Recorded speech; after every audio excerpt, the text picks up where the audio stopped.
Evening and welcome to our second webinar in our 2021 breeding series. So I'm Rebecca from Kentucky Equine Research, and tonight once again I'm joined by a few members of our Australian-based technical and nutrition teams. So first up we have David Nash, and he will be taking us through tonight's presentation on the role of pasture and water in equine nutrition. David is our Director of Nutrition Technology here at Kentucky Equine Research. We'll also have Dr. Peter Huntington and Dr. Clarissa Brown-Douglas joining us for our Q&A section at the end of David's presentation. So just before we get started, please feel free to ask any questions that you might have through the presentation via the Q&A box, and we'll do our best to get to them later this evening. For anyone watching the replay, if you happen to have any questions, please feel free to email us on advice@ker.com and one of the panelists will respond to you directly. So with that, I will hand over to David to let you go through the presentation. Thanks, Beck, for that. Hopefully, you find this topic quite interesting. So, of over nearly the 50 to 60 kilos that may go into the average horse's mouth every day, water and pasture make up around 90% of this. However, we often really know very little about what we're putting into our horses' mouths and instead rely on supplementation and supplementary feeds where we're giving our horses without really knowing what's in our pasture. So are we really supplementing correctly? Am I meeting my horse's requirements? Is there something in the water or the pasture that could affect my horse's health, growth, fertility, or performance? And these are a lot of the questions we need to ask. So in this webinar, we'll look at some of these issues we're facing in exploring quality in water and pasture, and these are our most limiting resources. So in this topic, we'll talk about, with regards to water, we'll talk about consumption, quality, testing, do we need to test? What we've found at KER with testing water that we've been doing in Australia. We'll touch on a few solutions and management issues, but we can always go to that in more detail for your specific farm if you ask questions later. With regards to pasture, we'll talk about assessment and testing, and we can answer questions on the establishment of pasture and management.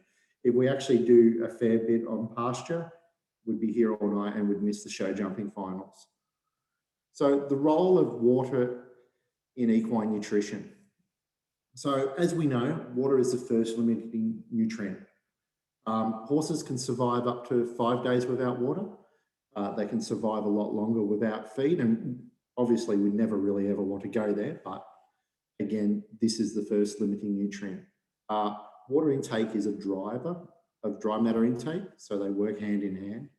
But as we know, correct hydration helps maintain the cellular integrity, gastrointestinal functions, digestive efficiency. So remember, both us and our horses are mostly water, so water is an extremely important nutrient for all of us. Consumption. Do we really know how much our horses consume water every day? A rule of thumb for a mature horse would be, say, 5 litres per 100 kilos of body weight. But this is highly variable due to many factors. So it's multifactorial. Could be individuals, exercise plays a large role, temperature, humidity, and obviously degrees of lactation. So if you look at the table below, you can see the impact of what temperature has on a mature idle horse at 20 degrees, goes from 20 to 30 litres of water per day. If we just increase that to 30 degrees, we go from 40 to 50 litres. If you look at a lactating mare, she will jump up. Remember, she's producing a lot of milk for that foal. So we're going 40 to 60 litres. When we're stepping up into some moderate exercise levels, again, we'll go back to that arbitrary value of 20 degrees. We're stepping up 36 to 46 litres, so it's nearly another 50% on idle. But if we step that exercise up to 35 degrees, we're getting up to 90 litres per day. So you really need to make sure that you're rehydrating that horse as the temperature goes up. And then if we do a comparison of a yearling that will mature to around that 500, they're only drinking around 20 litres per day. So it gives you an idea of what your horse should be consuming of water every day. So where does the water come from? Simple, bucket or trough, right? Horses actually eat in those worms a lot of water. So when you look at what we feed our horses, grains tend to be around that 10% moisture, hay 10 to 12% moisture, haylage, depending where you are in the world, can be from 15 to 40% moisture, and fresh pasture can range up to 80% moisture. So when we're talking about intake a lot and what a horse can actually consume with regards to its feed, we're talking about dry matter intake. So if you assume that a horse may eat 1% of body weight of dry matter of pasture, that's actually 50 kilos of pasture per day. So it's 10 kilos of dry matter and 40 kilos of water. So it's actually eating its load in water. So if you've got horses out in the paddock and you're not seeing that trough empty quite a lot, you can be assured that they're eating their water. So they're getting their consumption of water that way. Drinking behaviour. So water consumption is episodic. So there are episodes, and circadian. So waters versus buckets. A study showed that horses choose buckets 98% of the time, and another study showed, and I don't know why, but blue buckets are more preferable to horses to drink out of. Drinking episodes are modified by the water source. Is it a dam? Is it a trough? Is it a water making noise? Is it a creek or a river, depending where you are? The water availability, and the age of the horses. So what we found was house, the stabled horses, may drink 2 to 10 times a day, and they'll range from 10 seconds to up to a minute. When we're looking at self-waterers, they'll do that more frequently, and we probably think of that because generally those waterers are actually quite shallow, so they'll come back time and time again.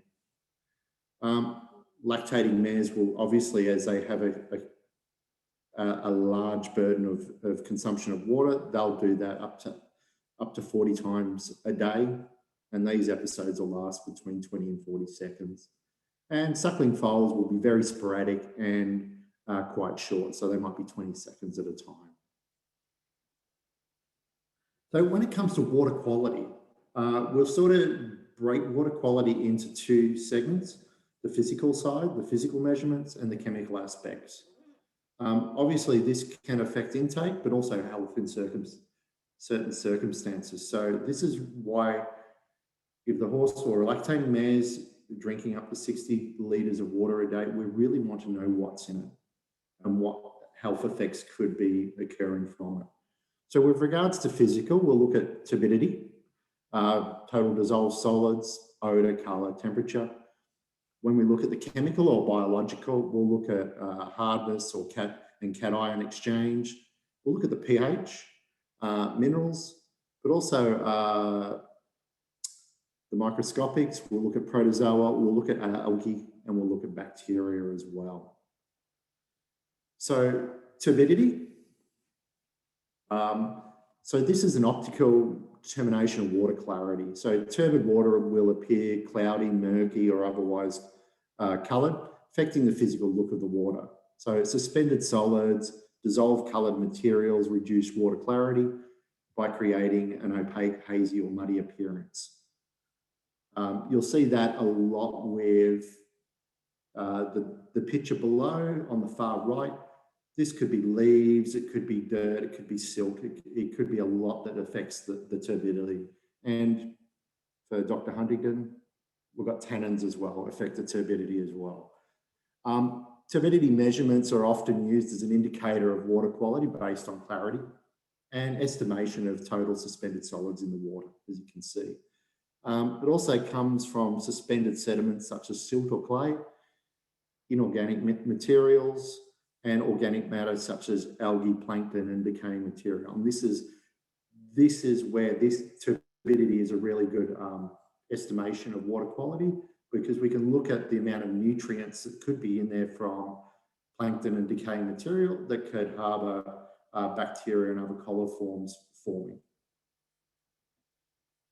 So water quality with regards to total dissolved solids, that's another measurement. You'll see that on your analysis as TDS, and that's a measure of dissolved combination of all inorganic and organic substances present in a liquid in molecular, ionized, or microgranular form. So these are the suspended forms. Just for a reference in future dates, if you actually get your water tested, there's a conversion from EC, which we'll talk about later, to TDSs, which is expressed in milligrams per litre, where the EC is measured in microsiemens per metre. So that's an easy equivalence that you can refer back to later. With regards to water quality, odour, colour, temperature all have an impact on the quality, the environment that is there that could grow bacteria or other medium, and also it affects the intake as well.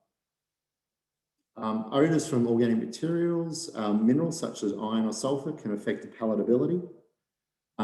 Temperature, below 5 degrees, we've found that actually does affect intake, and those guys from the colder climates will see that and will have heated water troughs often.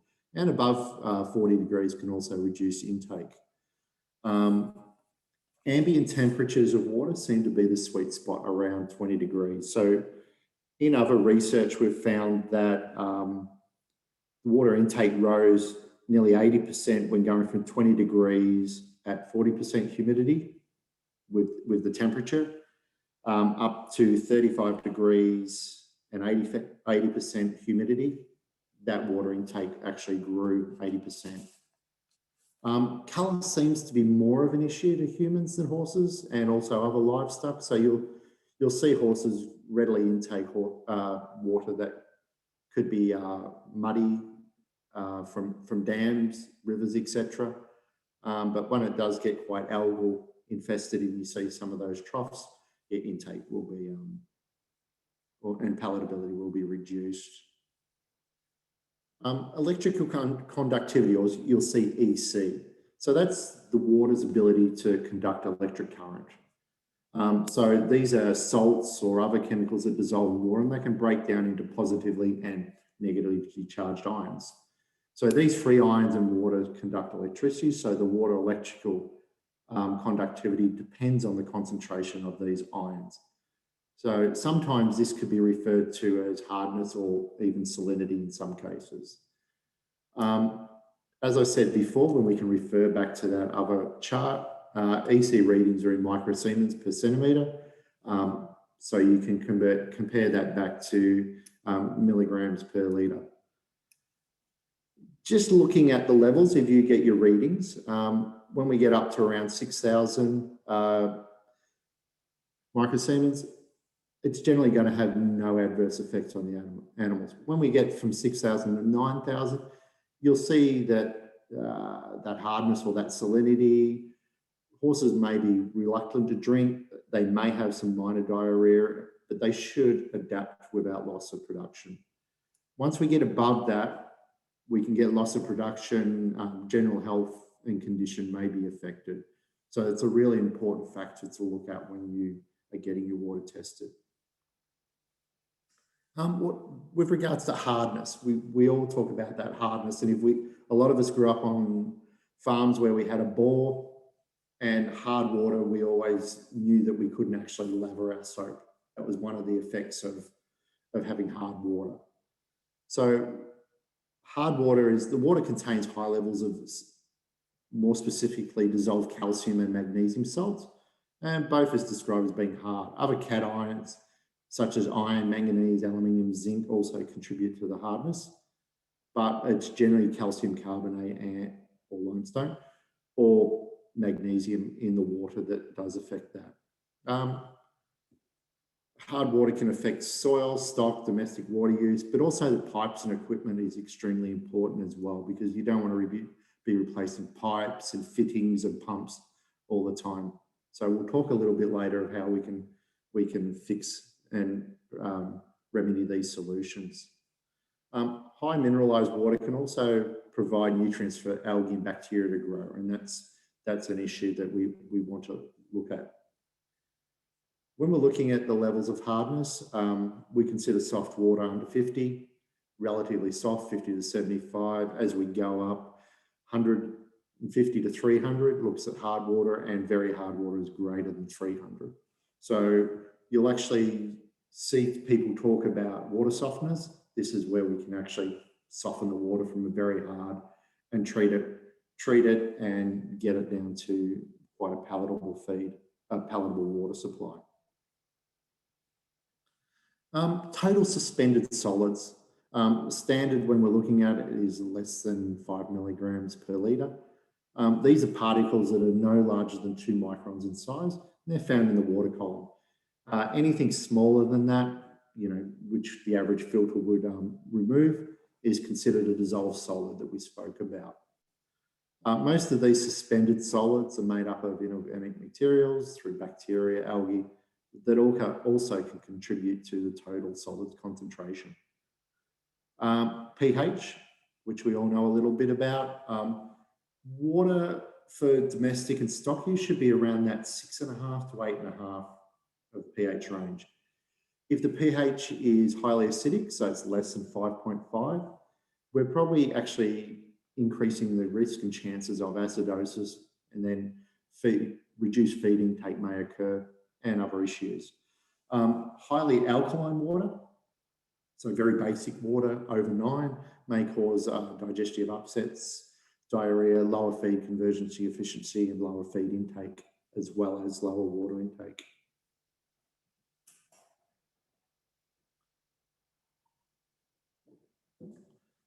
When we're looking at testing the physical and the chemical aspects, we'll look at also the biological, and these are really important and can dramatically affect the health of our horses.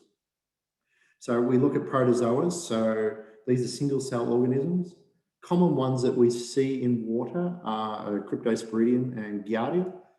These are quite common when we have dry periods, and then we have large rainfall events, especially water coming through bushlands that are going into the river systems. Giardia and Cryptosporidium are quite common protozoas that exist in kangaroos and some of our native animals. So they will flush down into the water system, collect in pools, dams, etc., and can cause issues to our animals. Algae, probably the common one that we hear the most about is cyanobacteria or blue-green algae. Algae is algal blooms are generally caused from eutrophication. So that's when we get the perfect environment. We get all the nutrients, nitrogen, phosphorus, potassium, etc. We get warm environments, and we get still water where the water column is not moving readily. That's when we'll get those prime algal blooms. Some of these species are really potent. They contain, when they're lysed or die, they contain neurotoxins that are released that cause clinical signs such as muscle tremors, respiratory distress, seizures, again, diarrhea, and rapid death in the extreme cases. Other algae that are out there contain toxins affecting the liver. They can cause acute death and more delayed death after signs of acute liver failure. Also, some of the other algae affect the photosynthesization, so the skin condition affecting the non-pigment, so white socks, noses, etc. So they can occur in animals as well. Bacteria, so these are generally measured in total coliform units. You can actually test individual bacteria, but the general testing we'll see is the total coliforms, and also E. coli. So salmonella is one of the major issues that could be expressed in horses consuming poor quality water. Obviously, that can lead to ill health, abortions, reduced fertility, etc. So it's really important that we actually have these clean water and make sure the water is of good quality. So it's good to know what the numbers are, but what are we looking for? So when we're looking at blue-green algae, we've got a picture there of some blue-green algae on a dam there. Iron-producing bacteria, you'll see that in troughs, and you really can see that in a lot of bores, and that can clog up the pumps, pipes, etc., and you'll see that there. Obviously, that increases the burden of iron in the diet. High manganese, you'll see that as a brown, grey, cloudy sedimentation in the water, and then biofilms as well, as you can see on the side of that trough. So testing of water. So if you're concerned, if you're a large operation or even a moderate operation, I'd really suggest getting your water tested, because you really would like to know what is going in your horse's mouths at all times. When you're testing it, I'd choose a reputable laboratory and stick to consistency. So if you choose one laboratory, they have certain methods. Stick to that so you've got a good reference point to see if the water changes over a period of time. With regards to testing, ensure that you actually follow the testing procedure correctly. There's no point just turning the tap on, taking the sample, turning the tap off if you're taking it from a trough, because there could be build-up and sedimentation. You want a true reflection of the water that you're testing. If you have concerns, you'd look at testing from the source. So if it's a river, a creek, or a bore, test as close to the point of source as possible. Then if you have choke points, if there's tanks, if there's troughs, if there's taps, test around your property if it's quite large. Then you can find out and backtrack if there's an issue not at the source, but somewhere throughout the system. So if you've got water that's laying dead in a period of time, it may be breeding up bacteria and backflowing into your system. This is where we need to locate that issue. Test periodically between summer or drought areas, winter, spring, sowing and harvest. And why would we do it around sowing or harvest or sowing? Generally, a lot of fertilizers are put in the neighbours. So if you get a rain event, we may have extra nutrients being leached into the water system. Around drought, we could have extra burdens of bacteria, protozoa, etc., and algal risks of the algal bloom because of that water flow reducing from rivers. So it's really important to actually get an understanding of what your water is doing throughout the year. What we've done at Kentucky Equine Research, we've teamed up with Aquira from Davey. You might know the Davey pumps.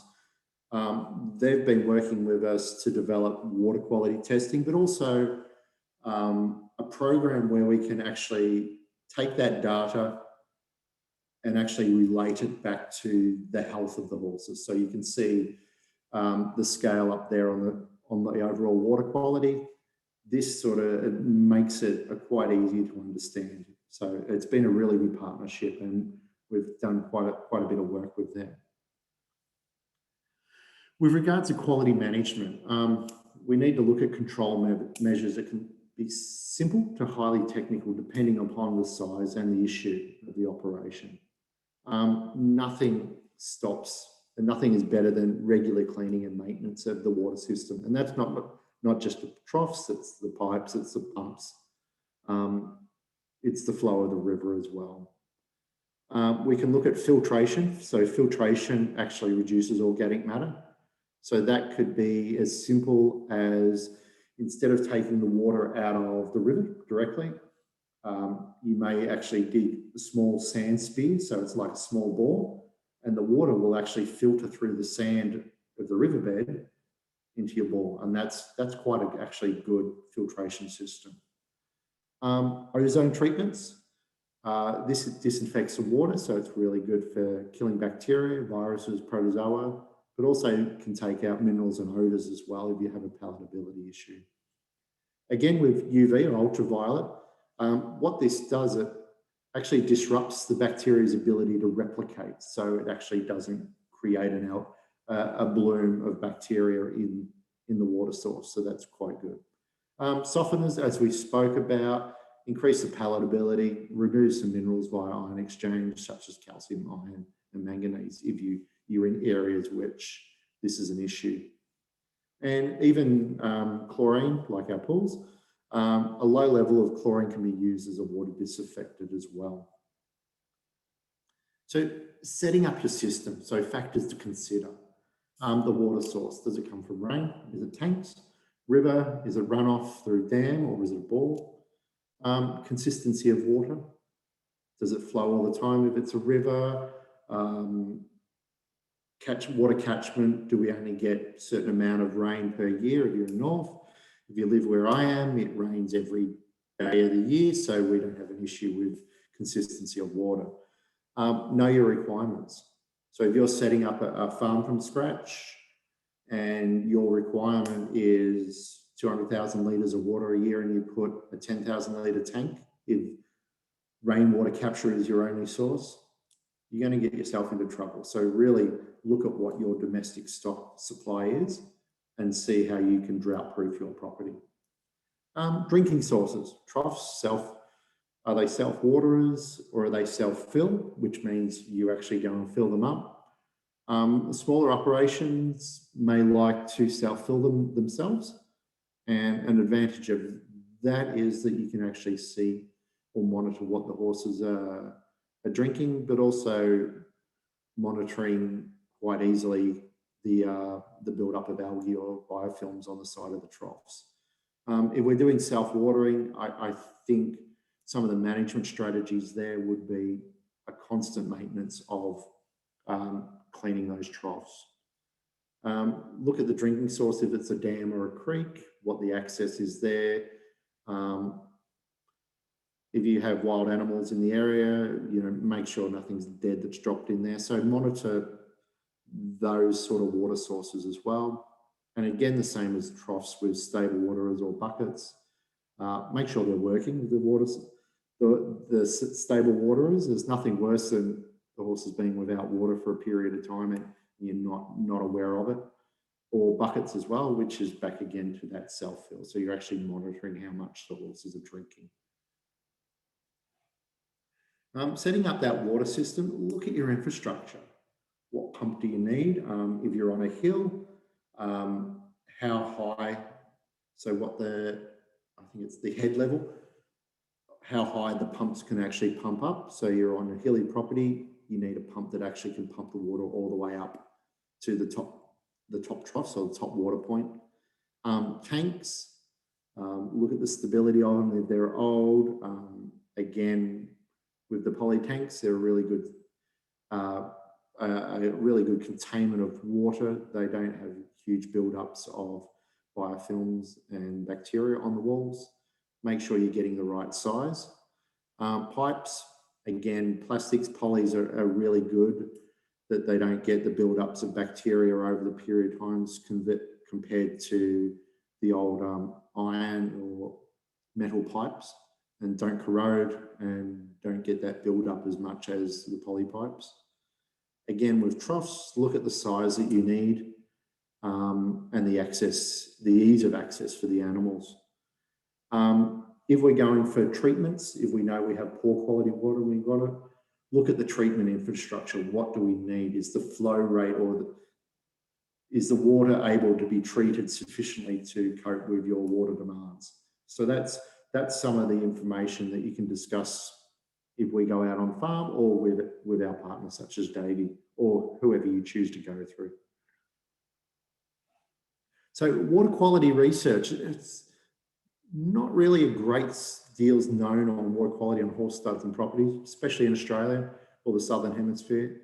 So us at KER and Aqua have been working on many studs around Australia. You can see the pin drops that we've done already. And what we're doing is working with these studs to establish a baseline of regional water quality and detect issues of health or fertility on horses. So as you can imagine, this is quite new research and studies. So we're gaining information all the time. So stay tuned for results. So hopefully this time next year, we can come back to you guys with what we've found there. So the next most important thing that when we're looking at establishing our nutritional requirements or our nutritional standards for our horses is pastures. So what we'll talk about today is the importance of pasture analysis, why to test, how to test, where to test, how to read these tests and understand the results, and also discuss our reactions to these tests. So the more we know about the unknowns of what we're feeding our horses, the more accurate we can actually do in prescribing a specific diet for your farms and your horses. We've covered this before, but why is pasture testing important? It's up to 100% of the diet in some cases. It's constantly changing. It varies from season to season, area to area. So you really can't take what a pasture analysis is in the Hunter Valley in New South Wales and translocate that into the Manawatu in New Zealand or down here in Victoria or over to South Africa. It's not the same. It also assists with the whole farm management planning of working out what quality and what quantity of pasture you have. That actually helps you plan for how much feed and what feed you need to be supplying your horses. So again, it's essential to provide that accurate information to balance rations. Also identify nutrition issues or imbalances. If you're in a more temperate environment, you've got high kikuyu or oxalate-rich pastures, well, then we need to actually know about that, test them, measure it, know what the issues are there, and counterbalance it or rebalance those diets. There's no point just keep throwing nutrients at your animals. That can cause as much issues, maybe more issues than undersupplying your horses. And on an economic scale, optimizing costs on the farm. So how should we test pasture? Do you just go out into the corner and grab your pasture sample? Not really. The simple description of taking pasture measurements for me is to look at what the pasture is being grazed at and take a representative sample. So if we've got one paddock, I'll go and walk a J curve in the paddock and take samples every 10 or so strides. Give that into a sample, chop it up into small amounts, and then post it off. So if I'm doing multiple paddocks that are quite different, I will take various different samples across the farm. What we use Dairy One Equianalyticals in Ithaca in New York. We've been using them for a couple of decades now. They have hundreds of thousands of pasture samples. So their calibrations to actually give accurate results is impeccable, and probably no one in the world can actually have that relationship.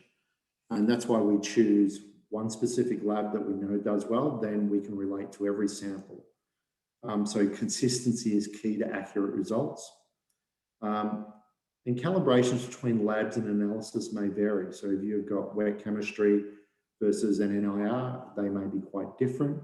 And also the different fat analysis that different companies use could be varied. So you may have exactly the same pasture, but you may get 4 or 5 results. So you really just need to set that baseline and work up and down from that. So when to test? I like to do mid-season sampling. It gives the best estimates. Remember, this is an estimate of the paddocks. In a perfect world, I'd look at autumn or fall. During winter, when the grass specifically may be less dormant. Mineral concentrations may vary from spring, fall, summer. Again, in spring, when we've got generally our most rapid growing time. Summer, when the pastures may dry off, so the nutrient levels will be leached dramatically. Again, as I described before, if sampling large farms which have different pastures, soil types, or fertiliser management, I would actually individually test them. And if you've got quite a few paddocks of the same, group them and sample them accordingly.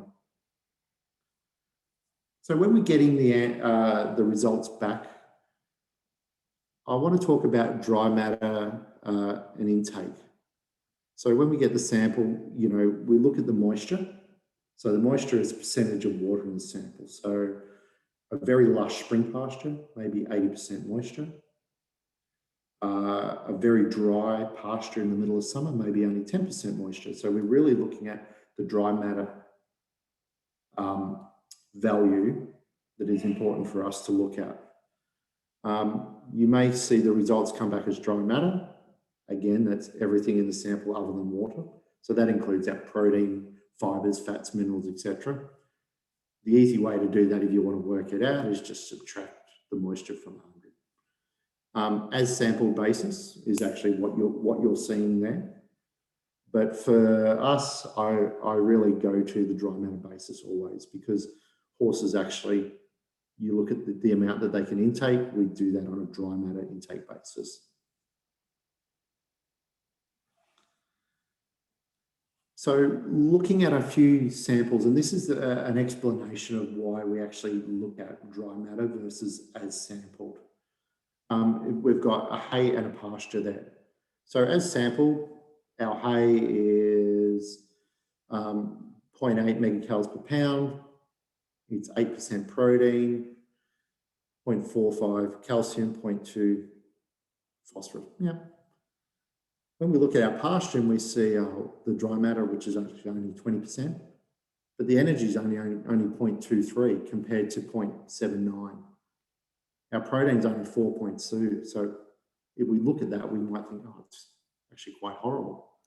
But if you actually look to the next columns and compare apples with apples when it's all dry matter, we've gone from hay, which is just under 1 megacal per pound, whereas our pasture is 1.15. Our protein goes from 9 to 21. Our calcium is 0.5 to 0.8. Our phosphorus is 0.2 to 0.35. So it's really important that if you look at an as sampled figure, you might go, oh, that pasture or that hay is not much up. When you actually convert it back to dry matter, it's actually quite a valuable and highly nutritious resource. Estimating intake is generally quite difficult. I mean, I actually did a bit of research trying to work that out using alkanes, and it actually didn't really work too well. But the general rule of free access is it's around 1.8 to 2% of body weight of dry matter intake per day. So that's up to 20 kilos if you're looking at a 500 kilo horse potential. Sorry, wrong. So we use dry matter to build into a ration analysis. So we use microsteed as our ration analysis. So you can send your pasture samples to us. We'll balance them with the nutrient requirements of your horse and also suggest what supplementation needs to occur. So how to read the test.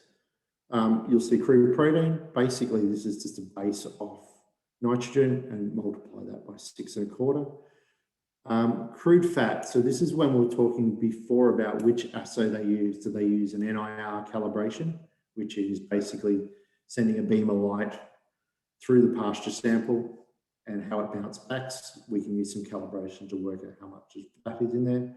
Or your lab technicians may talk about wet chemistry. There's 2 different types of fat assays, either astrate or acid hydrolysis. Both give a variation of the amount of fat that's in the diet. So this is really important when you choose one assay to use, stick with that one. Energy. A lot of the pasture samples that you'll see are more designed for dairy cattle, and they will have an energy value that looks as ME, metabolizable energy. We actually use for equines digestible energy. With Dairy One, they actually use Dr. Pagan's equations that he's derived, and These are quite unique for the equines, and it's actually works on the energy partitioning. So it looks at how much energy is coming from crude protein, fat, fibers, and starches and sugars. So it actually breaks that down and compiles that together to give you actually more an accurate result of what energy is actually in that sample of feed. You'll also look at fiber fractions such as NDF. You'll see that is our cellulose, hemicellulose, and lignin, whereas ADF, acid detergent fiber, is cellulose and lignin. But then we'll have the lignin as well. So lignin for those is that it's the indigestible portion of the fiber. So the higher lignin value, generally the lower energy that you will see and the lower digestibility. When it comes to pasture quality and hay quality, there's guidelines around what is an appropriate NDF and ADF contents for hay or pasture being fed to horses. So generally we'll see the NDF content of around 40 to 50 and ADF around that lower 30 to 35 is considered ideal for performance horses, young stock and broodmares. So that's tending, you'll find that's quite a highly digestible, high quality pasture. Mature horses or dry mares at maintenance or easy keepers, they may be benefit with hay with slightly higher value. And that actually may be on a cost per day basis. It might be a more sensible option. Hays with an NDF of more than say 65 and an ADF over 45, they'll be quite low in nutritional value, but these might be really excellent choices for horses with some metabolic issues and obesity. For more detailed information on this, I'd refer you back to our library, and Rebecca Ham did a really good webinar on horses with metabolic issues earlier this year in March. So if you want to go back and have a look at that, I'd highly recommend that. More nutrients that you'll see on the on your pasture tests are NSC, so non-structural carbohydrates. So these are starch plus our water-soluble carbohydrates. So again, starch is our complex carbohydrates. WSC is water-soluble carbohydrates. So these are simple sugars and fructose. Now, you actually start seeing some of these on our feed bags as well around the world. So it's really important to understand what they are.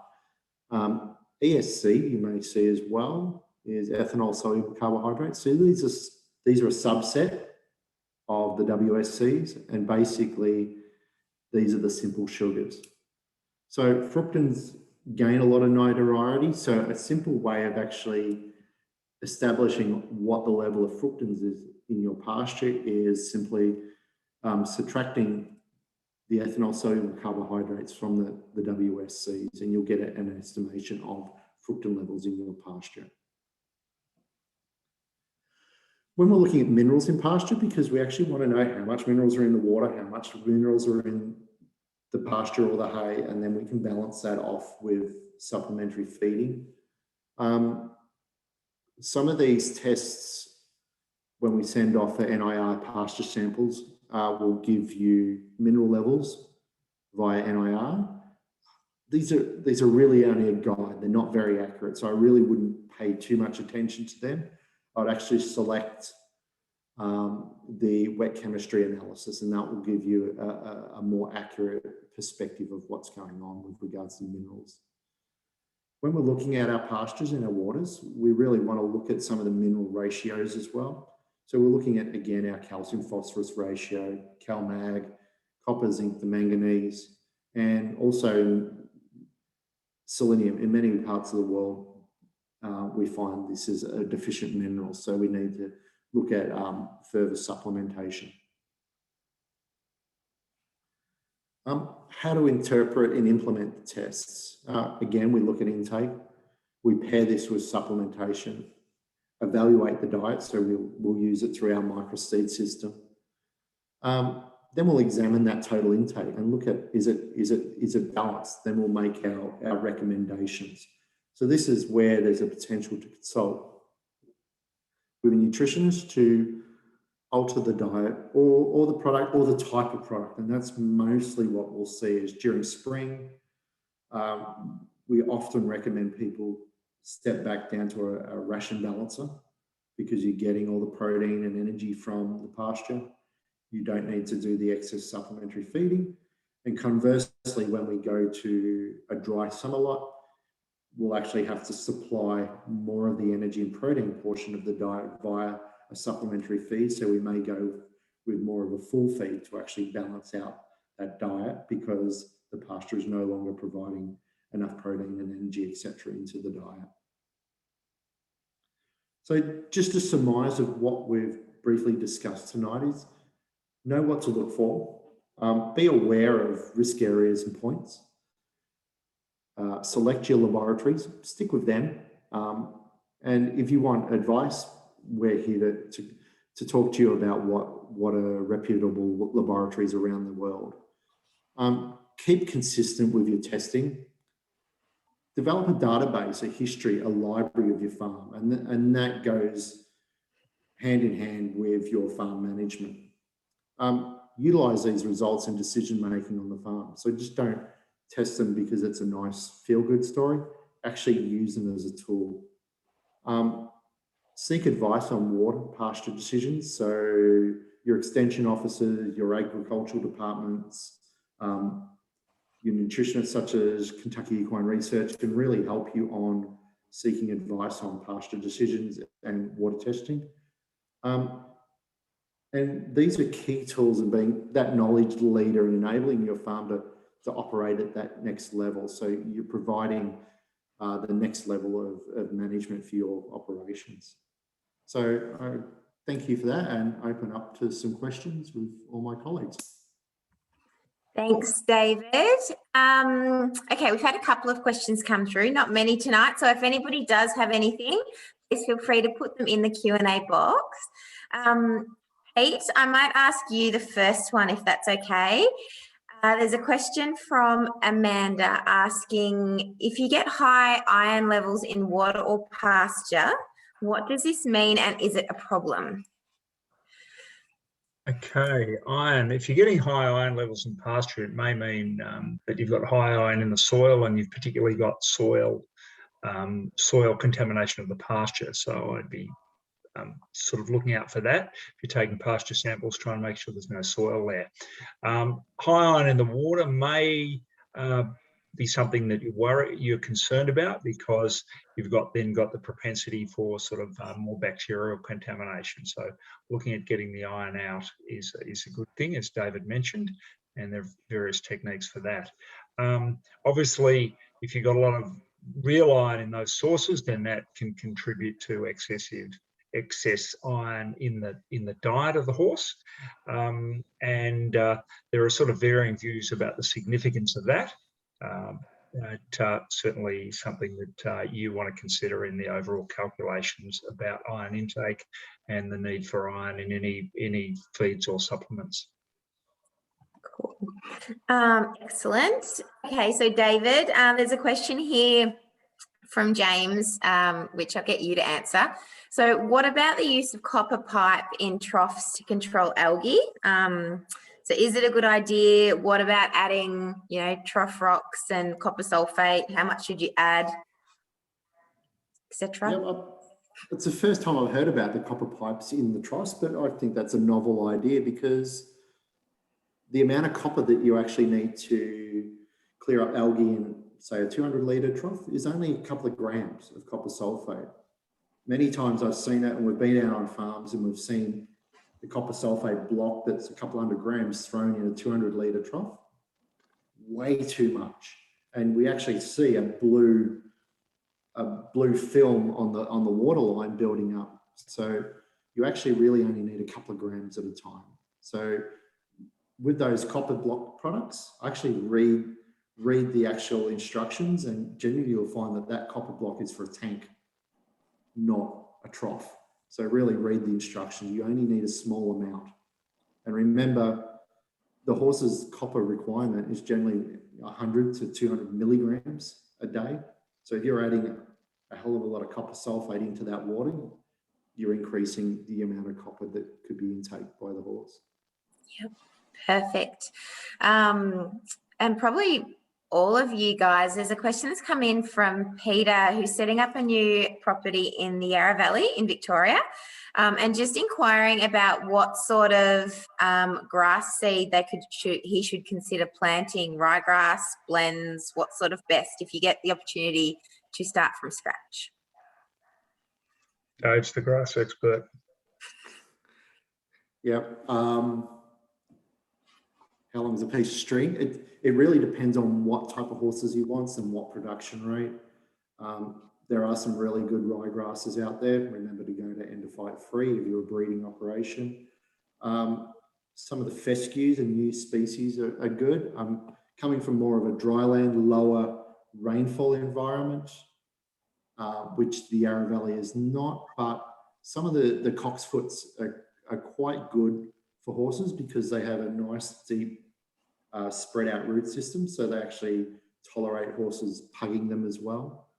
But if he wants to contact us, we can actually look at the terrain, the size of the paddocks, the rainfall there, what the soil nutrient levels are, and actually tailor something with him. And we've been working with Graham Seeds in Victoria to custom design specific pasture types for places in Victoria. Perfect. Okay, well, I think that's all the questions that we had tonight. So you've obviously done a good job and been very clear in what you've explained, which is nice. So the next webinar... Thelma. Don't we have one for Thelma? No? She's about to do an introduction, Pete.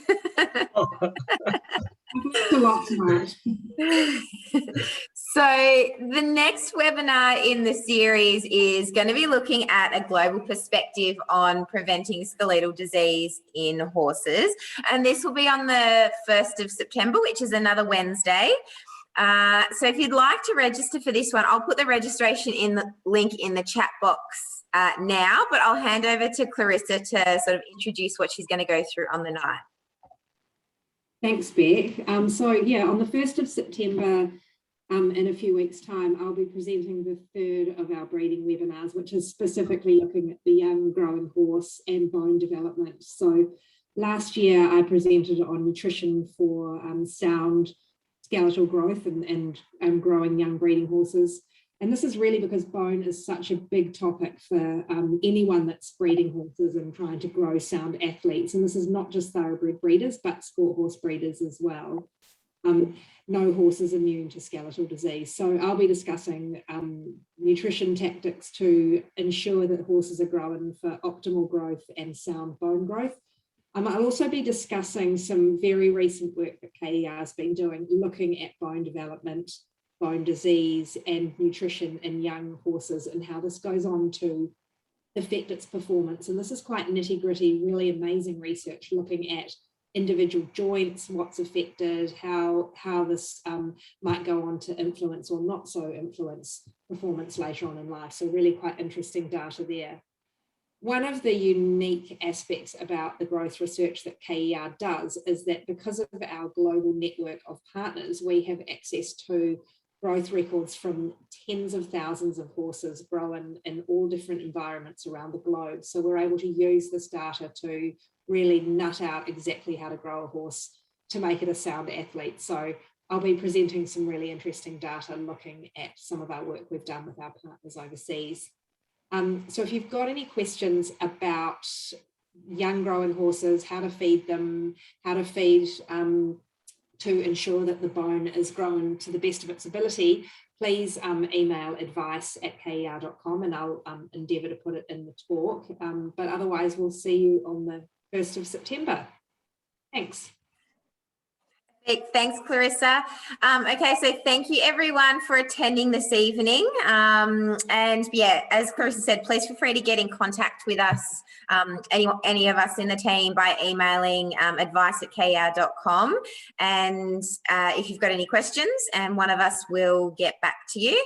And we look forward to seeing you on the next webinar on the 1st of September. Yes. Thank you.